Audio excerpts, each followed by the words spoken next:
Who am I? The Capricorn. Secrets of the Zodiac. By Gypsy Deville. Part 1, Chapter 5. Spiritual Awakening. So, I've cautioned you once, to stop reading while you're ahead, if you are among the sensitive and close-minded. I cannot be responsible for how you feel about the information I am about to share with you. Seriously, if you did not listen before, you may want to take heed now. Allow this to serve as your final warning. Things are only going to get crazier and crazier from here. I want to stress one more time, that I have always known that there is a higher power. I am not dumb enough to believe I created one bird or tree. But I also felt that the time had come to discover a deeper connection on my own, without the church or anyone else's opinion. I decided to start by doing as I have been taught my entire life, picking up the Bible and studying to show myself approved. But this is where you have to ask yourself. What subject in life can you study from just one book? The more I would study the Bible, the more questions I'd have. And the more answers I received, the more confused I became. Let me get this straight now. We are created in the image of Him. He makes no mistakes. We are children of the Most High. He loves us unconditionally. And He knows what we are going to do before we do it. However, I was born a sinner. My greatest works are as filthy rags to Him, which in ancient times meant the cloths women used on their periods. I must beg for His forgiveness and submit to His will. And He will only accept me if I follow all these weird-ass rules. Oh, and He demands you to fear Him, almost like a bully that threatens to beat you up if you do not give up your lunch money. And this God in the Bible has to be the most bipolar psychopath in all of history. One minute He wants to destroy the world, the next He wants to save it. And how are we all His children, but then declares only certain groups are the chosen people? These are just to name a couple out of the hundreds of contradictions I found during my studies. Not to mention the flat-out weird stories that I never understood how Christians could just accept without having more questions. Like, land of giants and Nephilim. Daughters raping their fathers. And even the Genesis Bible verse, 1:26, they cleverly overlook, which states, "Then God said, let us make mankind in our image, according to our likeness." Excuse me. Let us? Our image? Again, no one has questions. This is what led me to looking into other religions and comparing the doctrines, asking myself, where did it all start? My research began taking on a life of its own, undoubtedly spiritually led, because for any question that popped in my mind, content would magically appear that would assist in my journey. While staying in line with the Alpha and Omega concept, I also began researching my zodiac sign, the Capricorn, which encompasses the birthdays falling at the beginning and end of each year. I wanted to get more insight as to where the Capricorn originated. All I knew, at the time, was being a Capricorn makes me a GOAT. Symbolic for greatest of all time, which was enough for me for the longest. Wanting to go beyond those stereotypical common personality traits to truly understand what the Capricorn was, and what made it important enough to be made immortal as a zodiac. I immediately began learning all kinds of stories about the Capricorn's origins. However, the more I looked at all the different deity associations for Capricorn, I noticed one name kept coming to surface. Enki. Even when researching origins of other associated deities, it would always tend to lead back to Enki. But who is Enki? Reading the many stories about this being, exposed several similarities to those told in various cultures around the globe, not to exclude what's found in the Bible, Quran, and Torah. Directly correlating with my Bible studies, surprisingly connecting several dots for me.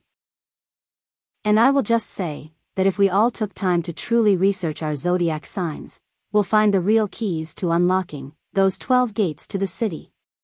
However, like all spiritual truths, the real knowledge has been corrupted.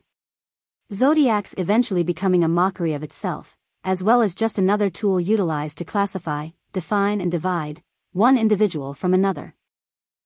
Beginning to retreat back to the more philosophical mindset I was born with, I found myself asking more and more the question, why? The more answers found, the further I came into the understanding that the reality I was living was built upon a history of lies and confusion. We all must start asking ourselves, when looking into these histories, exactly who is telling the story? I will admit that, in the beginning, I had a far more biased point of view. With each piece of information received, however, these ideals were destroyed, piece by piece. Motivated by an agenda, trying to find the facts that I needed to point that finger of blame for all of the wrong in the world, only to be shut down every time. I had no choice but to eventually admit that no matter what someone else may have done in the past, our current realities are our own personal choices. How we're taught, growing up as children, is irrelevant. At some point we all have the choice of learning for ourselves. To grow spiritually beyond what's told from a pulpit on Sundays, and live the life we want to live, in spite of our traumas. Embarking on my new elevated spiritual path, my natural gifts were beginning to enhance without effort. Which was extremely uncomfortable and inconvenient at first, mainly because I was unaware that this was even happening. Gifts prayed away as a child, like the lucid dreams, were now back in max HD, intuition and discernment being at an all-time high, empathic abilities driving me crazy, to the point I did not want to leave my bedroom, and my inventive mind unwilling to shut the fuck up, for anything in the world, exasperating my insomnia. Just to name a few. But, once I actually realized what was happening, I began to purposely focus on, as well as embrace, each of them wholeheartedly, rather than ignoring and running. Intentionally learning how they work, while finding ways to strengthen them. I, then, was able to use these as tools in my research. In fact, I know they were the driving forces. Feeling empowered by the lessons I was teaching myself through my studies, while gaining the wisdom needed to decipher what information was useful, versus what was just serving as distraction. Unfortunately, the latter you will find more often during internet searches, because it is designed to keep you distracted, not informed. I was beginning my days, now, telling myself. Today is a new day, to be a better me than who I was yesterday, preparing for the me of tomorrow. Beginning to illuminate a radiant glow, looking like the diva I've always been, but somehow lost. Reading books by authors such as Alan Watts, Eckhart Tolle, and Florence Scovel Shinn, learning about universal law, and esoteric spiritual empowerment, versus the teachings of religion. Which resonated with me, somehow echoing what I've always believed and innately knew to be truth. And even though I was never actually given this knowledge on a physical level, spiritually it must have been embedded within me from birth. Furthermore, noticing that I suffered more when trying to serve God and be a good Christian, which would only cause me to further retreat into that shell of myself. As I began to elevate my way of thinking, it began reflecting in my new sense of self, peace of mind and purpose. Steadily bringing me back to my core, the free spirit I am, when I'm not allowing life's torments to chip away at my essence. Now, having a new perception, has me feeling as if I finally opened a dirty window, hidden for decades behind dusty curtains, now allowing the most radiant light to fill the room. And in continuing my research, curiosity would desperately have me wishing for more time in my days to continue my studies. This continues for a couple of months, until the absolute unthinkable happens, the world enters a pandemic. A deadly virus is released, infecting the planet overnight and killing millions. Everyone being forced to quarantine in their homes, many losing their jobs, properties, loved ones, and more, all due to this travesty. Being the most horrendous state of the world I'd ever witnessed with my own eyes. Ironically, it was not the number of deaths, nor was it the rapid economic downfall, which would innately trouble me the most. No, for me, the worst of it all was how easily everyone was persuaded and distracted simultaneously, insisting on remaining in their own chosen ignorance and fear. No one remembering the science they were taught in school, or the God they once worshipped on Sundays. Witnessing all of those people, who were once the holiest of holy, having strong faith, now just living in dread, too scared to leave their homes. Refusing to take any time to actually research anything of benefit. Yet, rather choosing to use this time to memorize new TikTok dances and repost trending memes, already believing they were well informed as long as they kept up with the news. Unaware of the fact that the news was never intended to actually inform us of what was actually occurring. Only another tool of manipulation being managed by those in power to make us think a certain way. And the same social media platforms that could have further assisted in growing consciousness, was rather being used to build followings of idiotic proportions. Then, There was the issuance of stimulus checks, and all sorts of government initiatives, which allowed people to receive free money due to the crisis, really pushing some to a new level of ridiculousness. I know I will come across as judgmental, but just note that this realization brought to surface some of the things that needed adjusting within me as well. I was now seeing things about my life that I needed to focus on to reach a new level. But I was also feeling frustration about my lack of resources. And let me add that I was not among those who were blessed with any of this free money either, so yeah, a little jealous. With the state of the world at its most extreme level of uncertainty, some believed this to be the best opportunity to buy a new pair of Jordans. Others who were spending over $700 to $1,000 on weave bundles, with no less than an additional $300 to $500 to have it installed and styled, only to wear this hairstyle for a few days, all while still paying on a car note or renting a home. And I will not even begin to break down the number of people who used this money to buy a new ass and larger titties. Not even considering the options of maybe paying off some debt, or investing, in any capacity. Ignorantly spending this money, while failing to recognize the rapidly increasing prices, across every board, which happened to coincidentally run concurrent with the issuance of these checks.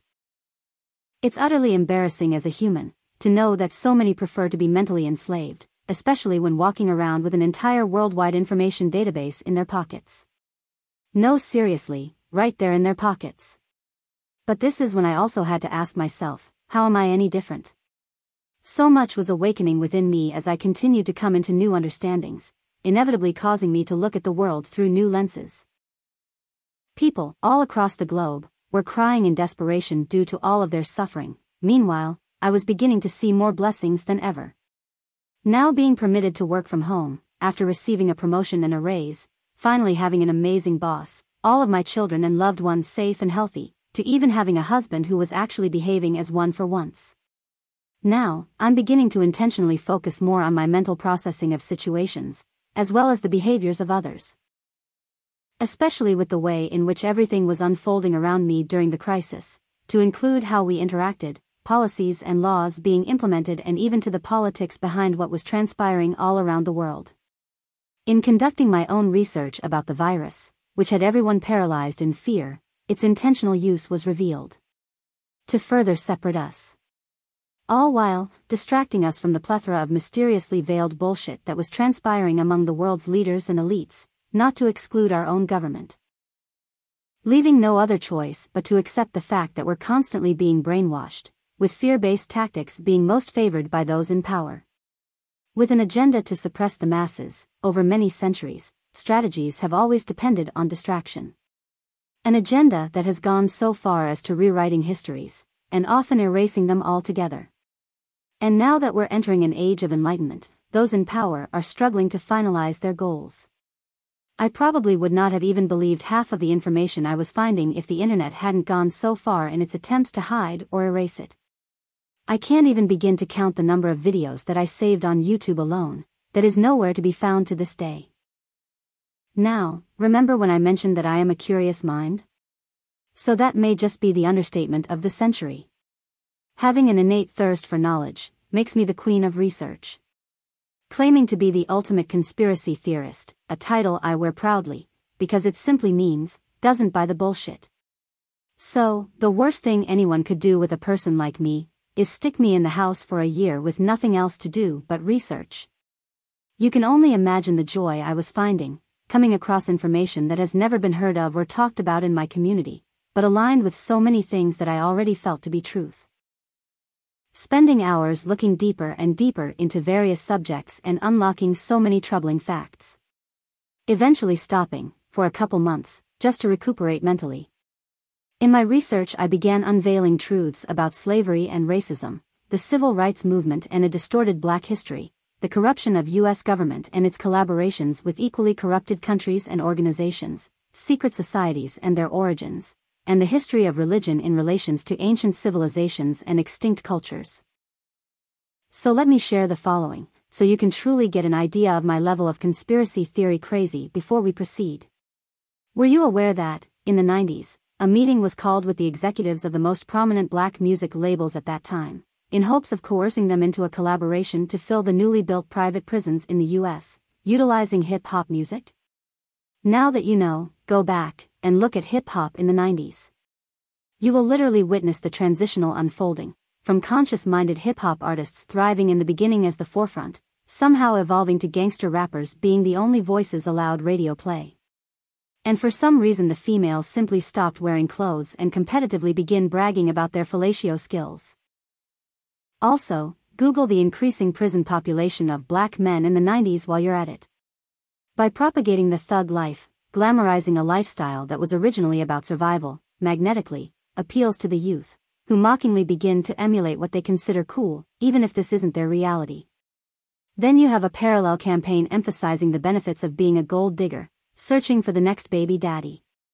Only to have young women demeaning themselves for the opportunity. Let's switch to an even crazier topic. The release of several secret government files showing evidence of our planet interacting with extraterrestrials for centuries. In fact, our very own government has entire agencies dedicated to this effort. And I have been saying, my entire life, that God would have to be an idiot to only have created life on this one planet. Just wasting all that space.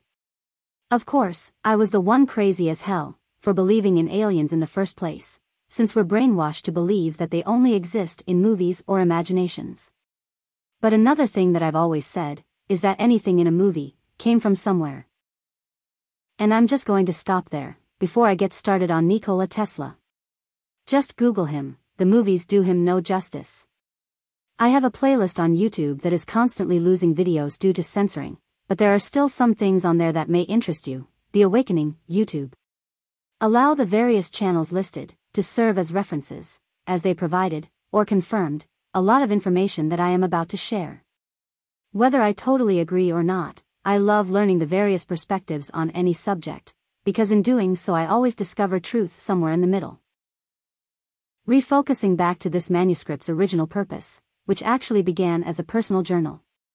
Initially, utilizing mostly for documentation, or what I like to call, my elevation through self-reflection, shadow work process, also housing some of the initial notes from my Capricorn research.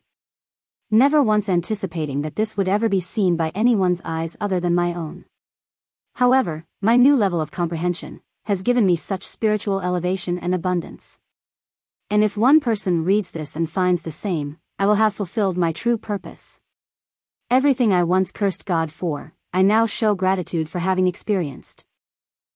My experiences, alone, are the main reasons my empathic abilities evolved so powerfully. Hence, why complete strangers feel comfortable telling me their business, as if I ask. Giving me the ability to do more than just relate to people, but also intuitively interpret their energies as well, despite what they may be trying to display to the public. Meaning, I can feel if someone is heartbroken, depressed, or angry as if they were my own emotions. Understanding, on a deeper level, what all they may be going through, even if they are doing their best to keep up appearances. This is the reason that I do not have any regrets or shame of my past, because I only evolved with each mistake. And I refuse to waste any more of my energy in this lifetime judging others. Knowing, now, that it's never been about right and wrong, but rather the experience itself with whatever lessons were learned. Again, who am I to judge anyways? Undoubtedly, after all that I've done in my life, I'd sound stupid as hell.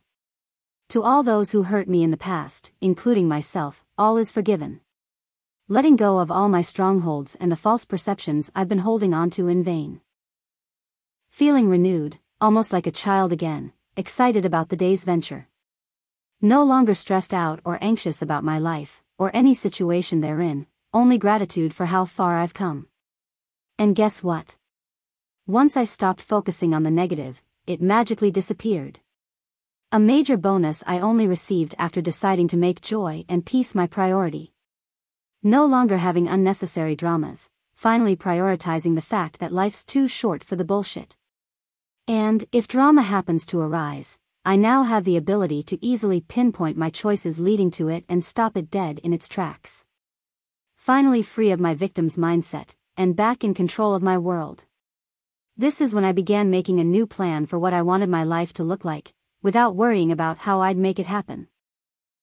I was loving my new freedom, and no longer wanted to feel obligated to do anything anymore beyond being a good parent and fulfilling my purpose.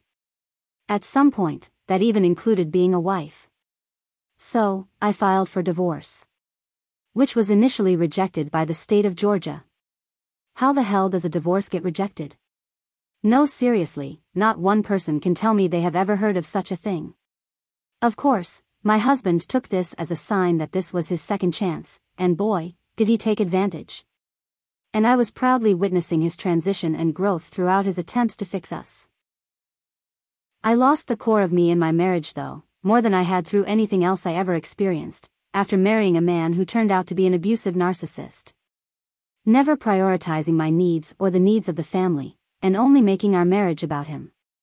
Constantly lying, unable to maintain employment, cheating, and continually causing setbacks, instead of serving as the head of our household, protector, and provider.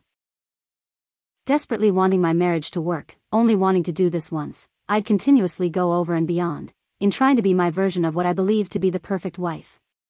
Literally losing myself in conformity and falling further into depression. During this broken state, I also began pressing my opinions on him as to what I believed to be the perfect husband, and the less he fulfilled this image, the more I focused in on all of his faults. Going even further as to project every one of my insecurities about marriage into my own, stemming from the toxicity I'd endured as a child. Not realizing that I was only manifesting my worst fears by focusing on them, creating the dynamic of actually being married to my parents.